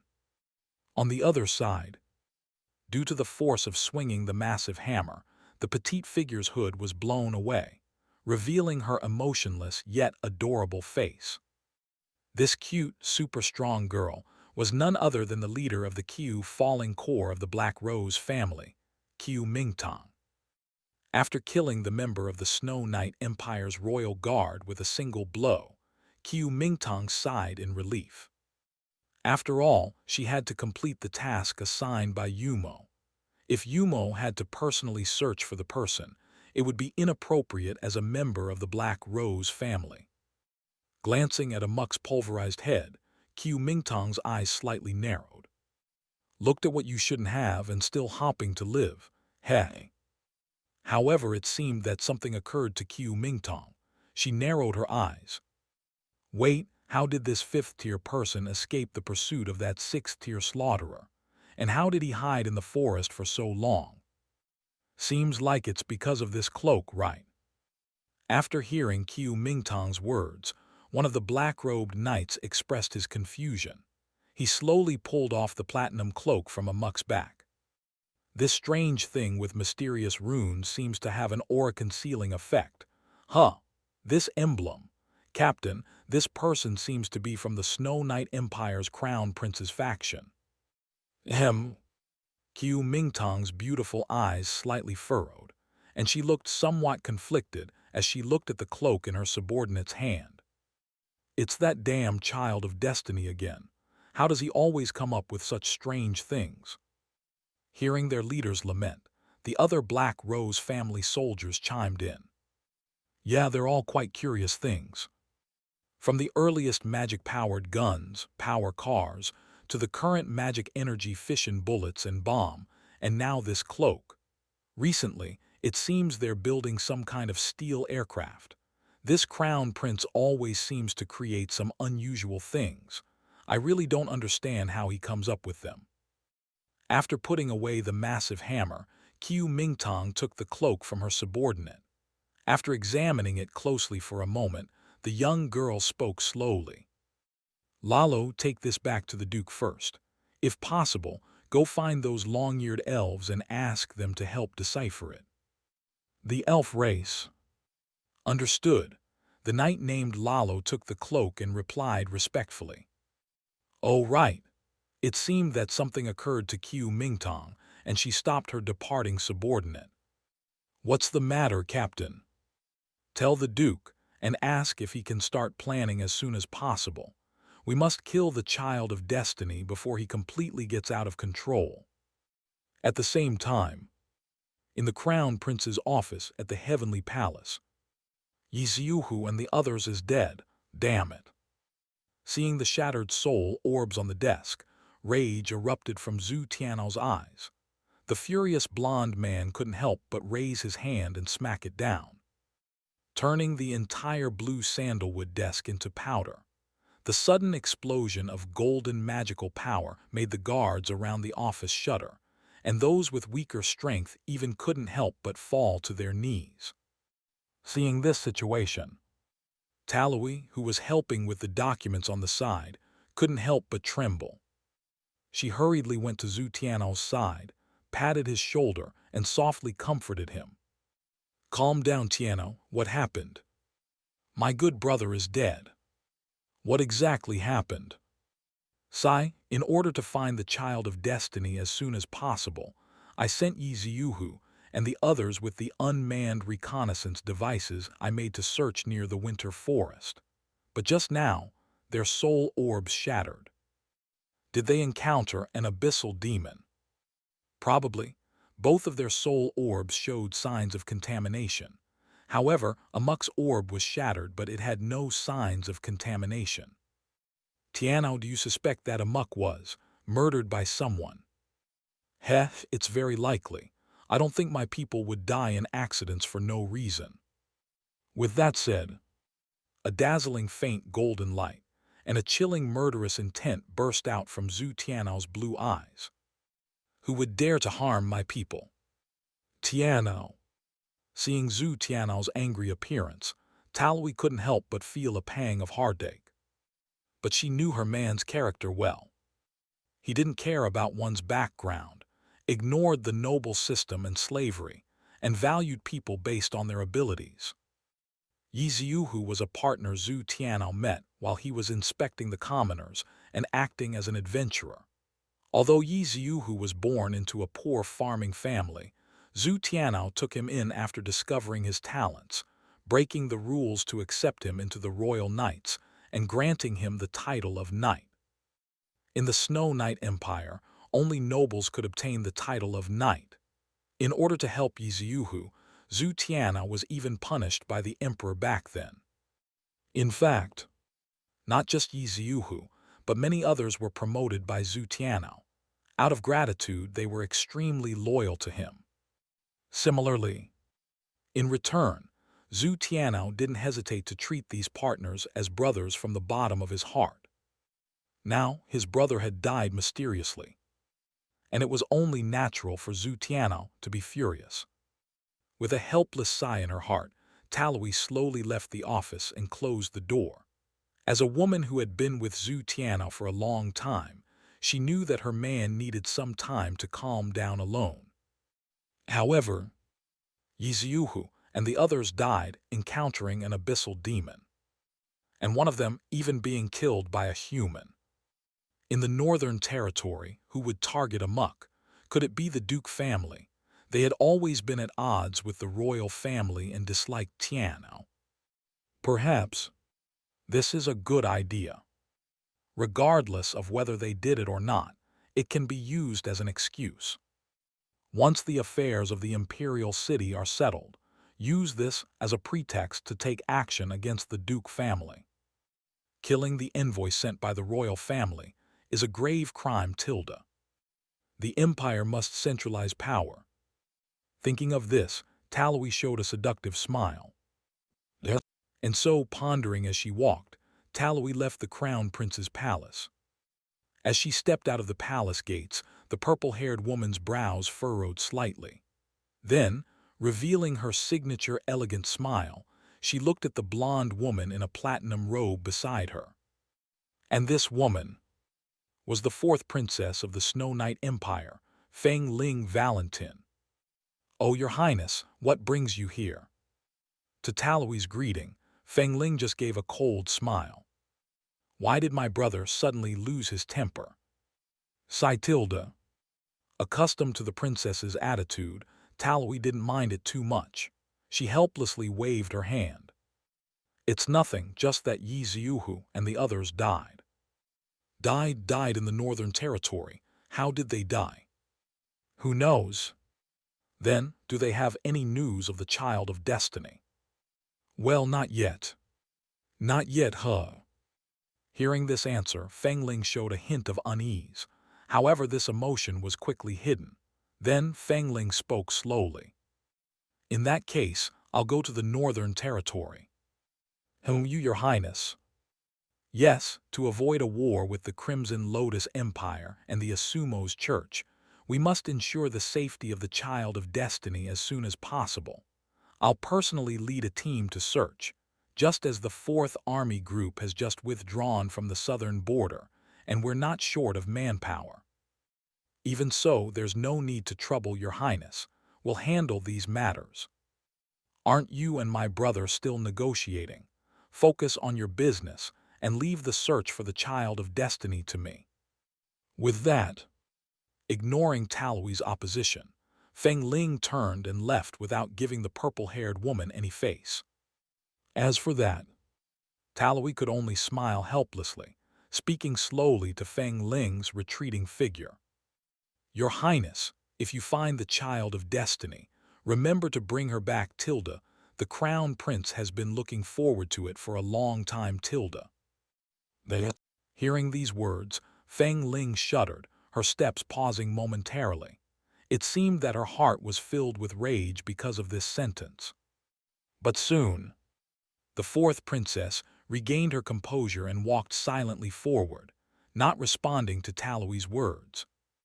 On the other side, watching the gradually disappearing golden figure, Talwi slightly narrowed her eyes, revealing a meaningful smile. One day later, Snow Knight Empire's northern territory, the main city of Windy City. At the city gate, dozens of Blizzard Knights and soldiers from various fortresses had gathered to form a 100-strong team. Of course, with the temporary resolution of the Abyssal Demon crisis, their purpose for gathering here was not to go to the front lines but to welcome guests. With the gradual recovery of combat power from the Blizzard Knights and other nearby forces of Windy City, the defense of Galro's fortress gradually returned to the control of Marquis. The Black Rose family, who temporarily guarded the fortress, withdrew from Galro's fortress one after another after completing the handover mission. Although the Black Rose family guarded Galro's fortress with a purpose, it is an indisputable fact that they took on the risk of facing the attacks from the Abyssal Demons. Therefore, as the northern Marquis Xiumu naturally needed to show hospitality as the host and express gratitude to the Black Rose family. So, here comes this welcoming team. As a member of the Marquis family's side branch, the young generation's Benjamin received instructions from Marquis Sumu today to replace the busy Marquis at the city gate to greet the guests and be responsible for entertaining the Black Rose family's distinguished guests. Of course, the ones to be entertained were not the entire core, but some special individuals. In fact, Benjamin detested such a task. Not to mention that entertaining guests is tedious and uninteresting. The fact that they were from the Sadic Empire made Benjamin extremely upset. After all, decades ago, the Snow Knight Empire had met with the Sadic Empire on the battlefield for quite some time. Deep hatred and enmity exist between the two parties. As a person of the Snow Knight Empire, there was no fondness for the family of the Sadic Empire. Not to mention, the purpose of these people coming to provide support was for the Galatmo Ice Crystal Mine. Sigh annoying. Benjamin, wearing heavy armor, couldn't help but sigh and complain. Now Benjamin had only one thought in mind, and that was to quickly end this so-called welcoming party. And so, under Benjamin's impatient gaze, the solid and heavy city gate slowly opened. Accompanied by the fluttering of the Black Rose family flag, dozens of knights clad in white cloaks and armed with black gold armor strode into Windy City with a formidable presence, all in neat rows. There were only dozens of them, but each of them had solemn expressions and sharp gazes. The momentum they emitted caused the welcoming party and onlookers to shudder involuntarily. The awe-inspiring sense of authority struck them without any anger. Just by their presence alone, one could imagine the combat power of this team. Hey, showing off. Feeling the strong oncoming momentum, Benjamin pretended to be calm and snorted. However, just as he let out a disdainful snort, the young representative of the Marquis family couldn't help but notice a special presence among the knights. And the moment he saw that black figure, Benjamin's eyes suddenly shrank. Who is she? Is she from the Black Rose family? In an instant, Benjamin held his breath, and his gaze and attention were drawn to the black-haired girl at the center of the knights. Amidst the protection of the Black Rose family knights, an enchanting young lady dressed in a delicate black gown took her place on the back of a warhorse, entering the City of Wind as the crowd gazed at her in awe. With the black-haired young lady's arrival, the onlookers who had been buzzing with chatter moments ago fell silent in unison, leaving the scene utterly still.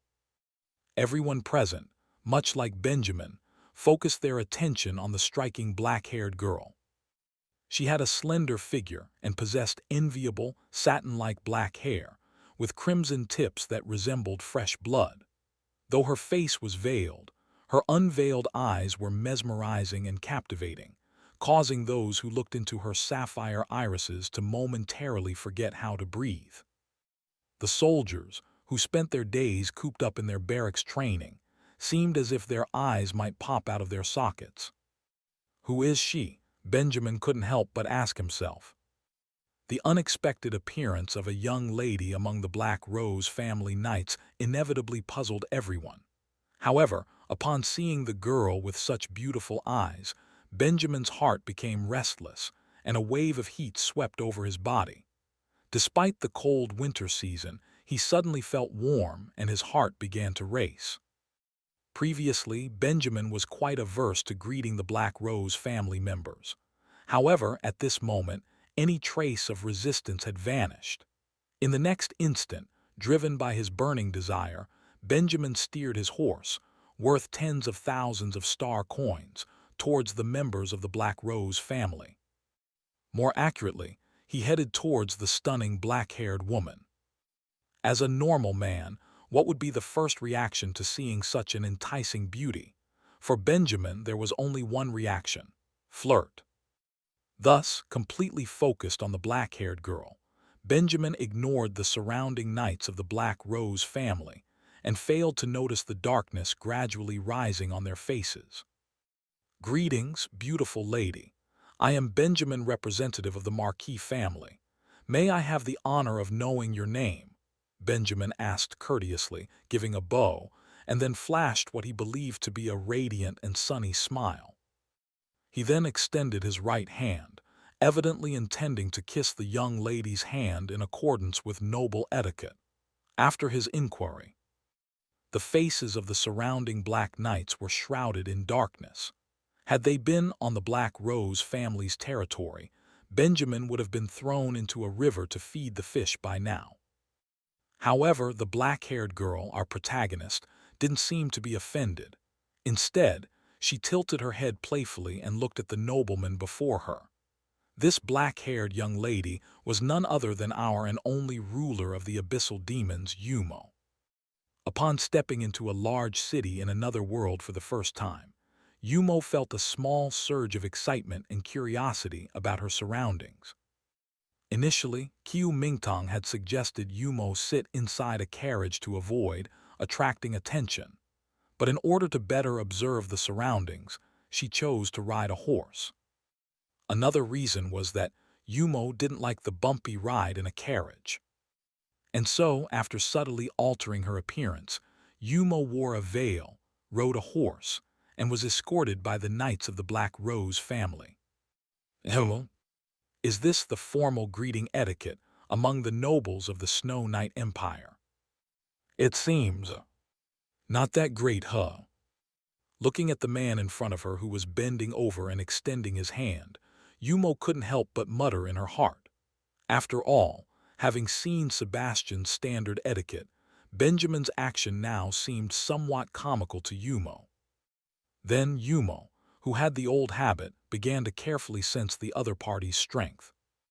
Young people are the future after. Then, as expected, Yumo was disappointed equals. So weak, only at the early stage of the third level. After muttering in her heart, Yumo couldn't help but show a look of disdain. On the other side, having performed the invitation etiquette but still unable to get a response from Yumo, Benjamin felt annoyed and lowered his voice slightly with some displeasure. "Miss, not returning the greeting is quite impolite." "Hello?" Hearing this, Yumo furrowed her brows slightly. "Ah, it seems there is such a saying. Moreover, is he trying to kiss my hand?" Although in the past, Seba had sent her many books about etiquette, Yumo, being a building, had no interest in understanding them. As a result, Yumo was not very clear about the various etiquettes on the mainland. If it's about kissing the hand. Yumo frowned slightly. She didn't like being kissed by strangers, especially men, even if there was a layer of black gauze gloves on her hand. Just as Yumo was slightly conflicted, Qiu Mingtong, who was guarding Yumo, couldn't stand it any longer and slowly rode her warhorse next to Benjamin. Glancing at the toad who was still bent over, waiting for Yumo's response, Qiu Mingtong's eyes revealed a hint of cold killing intent. "Remember, don't let those bugs get close to Master Yumo." Recalling the Duke's words, Qiu Mingtong narrowed her eyes slightly. Your Grace, this should count as a bug, right? Although she had the urge to smash Benjamin directly, considering they were in public, it was better not to cause a scene for the sake of the Black Rose family's reputation. At least, not blatantly.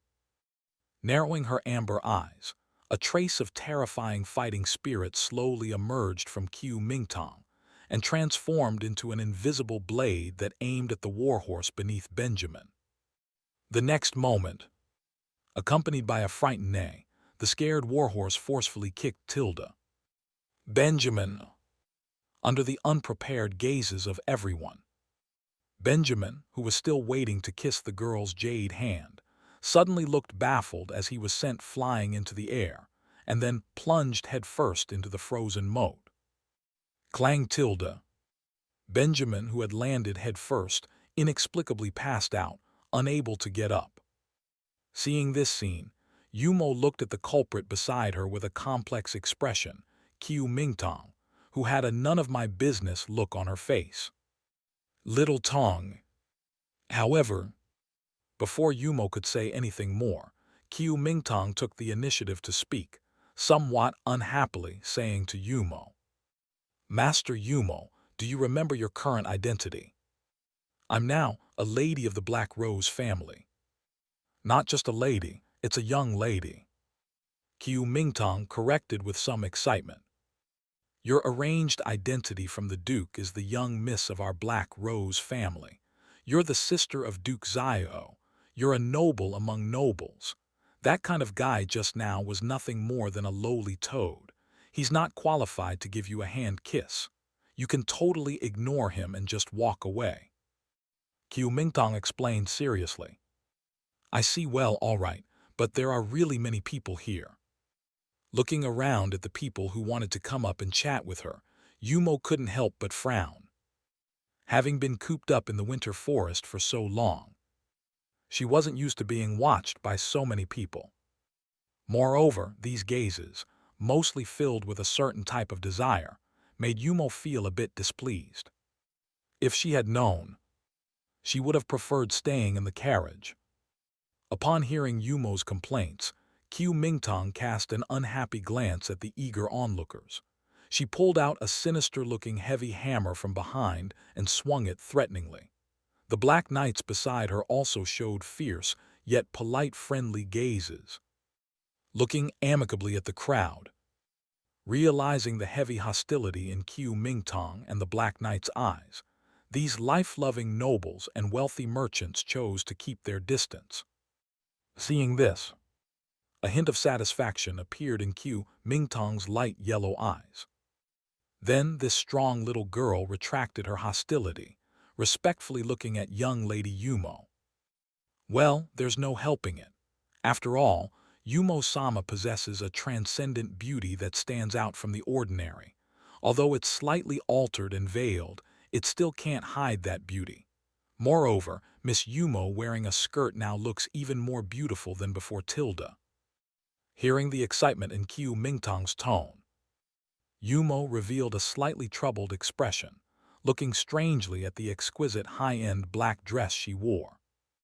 Ah, this. My thighs feel so bare, it's so strange, 00.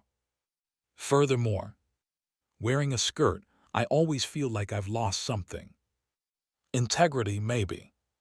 However, glancing at the beautiful dress with the Black Rose emblem on it, Yumo couldn't help but show a sweet smile, a hint of admiration surging within her crimson eyes. To be honest, it seems quite nice. Wearing it occasionally doesn't seem so bad, and the children seem to be happy as well. Capital of Sadic Empire, Rubiton. Under the illumination of the night sky, everything appeared so serene. At this moment, the heavily guarded imperial palace was also equally tranquil. Tilda, accompanied by crisp footsteps, a black-haired man dressed in a dashing military coat was leisurely strolling through the palace hall, holding a blue-glowing communication magic stone in his hand. After a brief exchange, The melodious voice of Yu Mo, as enchanting as a songbird, gradually entered the black-haired man's ears. "So then I'll leave it to you." The black-haired man, who was Zio, smiled slightly and confidently said, "No problem, Master Yumo, just leave it to me. I won't disappoint you." "All right, let's leave it at that. Also, even as a god of law, you must remember to take care of your body and don't get too tired." "Don't worry, Master Yumo. I'll take good care of myself." There, there. As the final farewell words entered his ears, the light around the communication magic stone gradually faded. And the very moment the conversation with Yu Mo ended, the warm atmosphere that had pervaded the palace hall suddenly vanished, replaced by an extreme coldness and murderous intent. The terrifying chill and bone-chilling killing intent made the white-bearded old man, who was kneeling at the black-haired man's feet, shudder violently, his soul almost frozen.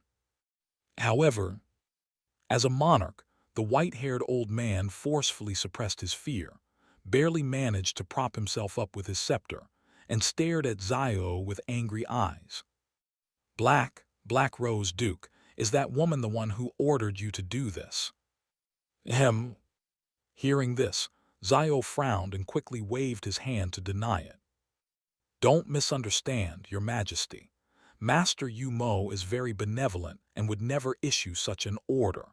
The desire to annihilate your royal family is purely my own idea." Zio smiled faintly, his smile filled with an overbearing aura and despicable mockery. Upon hearing this, the white-bearded old man, who was the emperor of the Sadic Empire, Ropchai, clenched his fists in anger and asked hysterically, "Why then, we have treated your family well, we even granted you the title of Duke. Why would you betray us?" "Oh." Zio's eyes became more mocking. "Your Majesty treating us well. That's not quite accurate, is it? Everyone knows that you wanted to balance power, and besides, you don't really think I'm unaware of who was behind my father's death, do you? It seems it was you, Your Majesty, pretending to be attacked by abyssal demons. That seems like a good excuse." No, that's impossible. How could you know this?" Hearing this, the old emperor, who had planned to play the sympathy card, suddenly turned pale. In response, Zio couldn't help but let out a disdainful laugh. The dozens of Black Rose family knights guarding the palace hall also couldn't help but laugh. What are you laughing at?" Hearing the ridicule and the laughter, the humiliated Ropchai clenched his teeth and fists tightly, blood seeping from between his fingers. Knowing that appealing to emotions was futile, Ropchai's face suddenly contorted, his tone carrying a hint of threatening malice. "Zio, don't be so smug. We don't know who will have the last laugh yet. Wait till the Imperial Guards arrive. Then it'll be your death sentence." "What?" However, as Ropchai was trying to intimidate his opponents, he abruptly stopped speaking. He stared in disbelief at the scene behind Zio. At that moment, accompanied by a powerful surge of energy, a giant man nearly 3 meters tall, wielding a huge axe and clad in black armor, strode into the hall. In his left hand, he held the head of the commander of the Imperial Guards, Lacaro. Glimpsing the deputy commander of the Black Rose Knights behind him, Zio laughed meaningfully. "Your Majesty, what were you trying to say just now?" How is this possible? Lacaro was a 7th-tier sword saint. How could he die so easily? And with him dead, wouldn't the entire Imperial Guard be? No. Impossible. Absolutely impossible. Ropchai pressed his hand against his head, screaming hysterically. "What have you done? There are only 40-something people in your Black Rose family. My Imperial Guards have 500. How could they be defeated?" Ropchai's eyes were bloodshot, and upon seeing his last resort killed so unexpectedly, the Emperor of the Sadic Empire seemed to be on the verge of a mental breakdown. Looking at the pitiful figure of the former emperor, Zio shook his head in disappointment. Hefty. 40 people defeating the elite Imperial Guards might be hard to believe for others. But for Zio, it was entirely expected. The members of the Black Rose Knights were all children who had returned from the harsh winter forest. They were the talented children captured from the Anceta continent by the divine punishment, sect as sacrifices for the demon gods. Having survived their journey to the palace of 10,000 demons, they were undoubtedly stronger than their peers. Their willpower had also been tempered by their experiences, making them fearless of hardship and difficulty. After all, they had already cheated death countless times at such a young age. These children, after rigorous training, grew into the Knights of the Black Rose family. The Black Rose Knights had accompanied Zio in his conquests, unifying the southeastern part of the Sadic Empire. How could the royal guards, nothing but a bunch of good-for-nothing drunkards, stand a chance against such a formidable force? However, Ropechai couldn't understand this, and could only continue raging angrily in impotence. This can't be possible. No longer interested in the former emperor's ranting, Zio said calmly, "Your Majesty, rest in peace."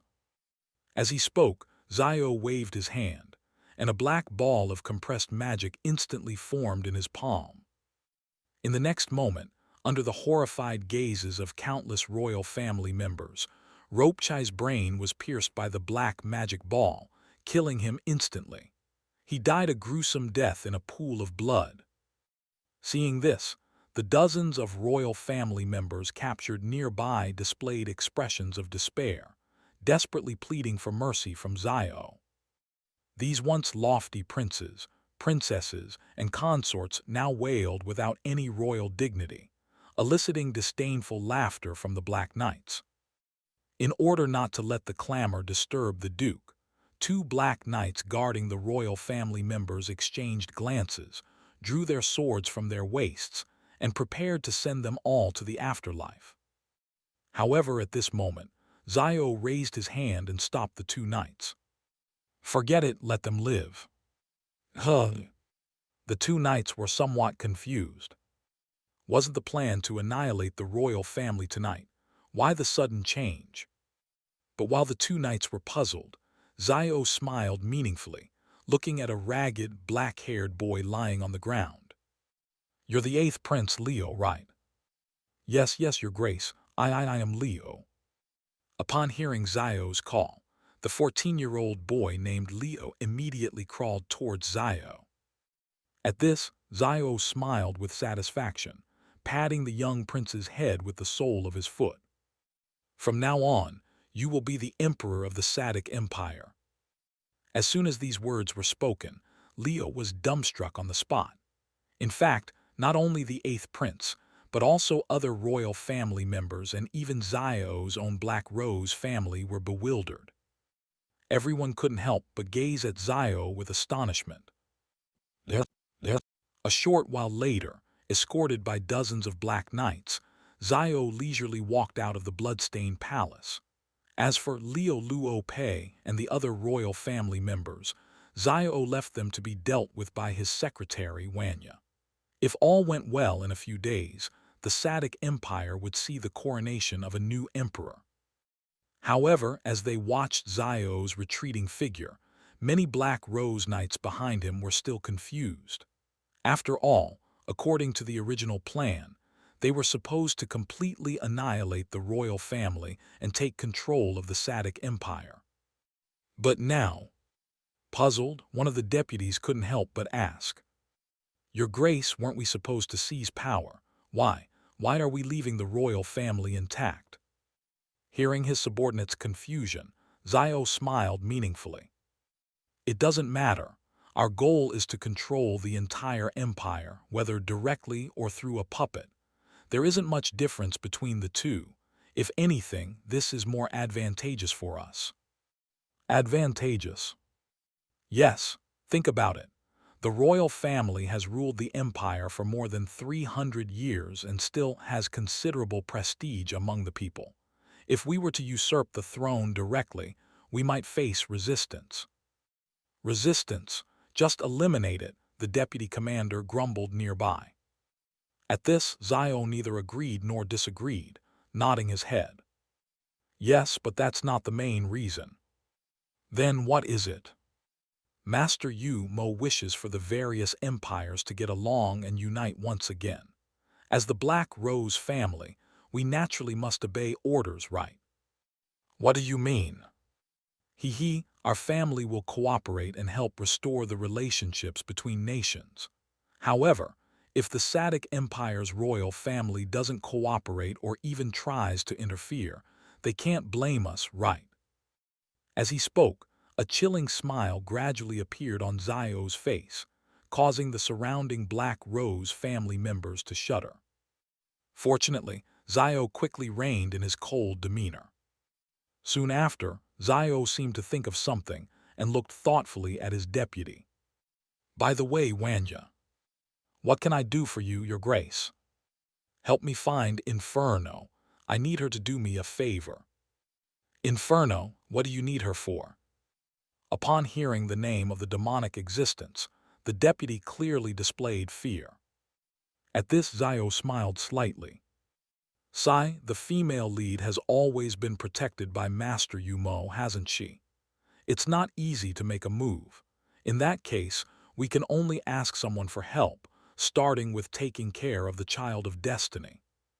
Thanks for watching. Please subscribe and like the video and comment down if anything wrong in the story, and if have any suggestion to a new novel or want next part of any series, comment down. Our target is to get 1K subscriber. There will be SUPRISC for all of you. Stay tuned.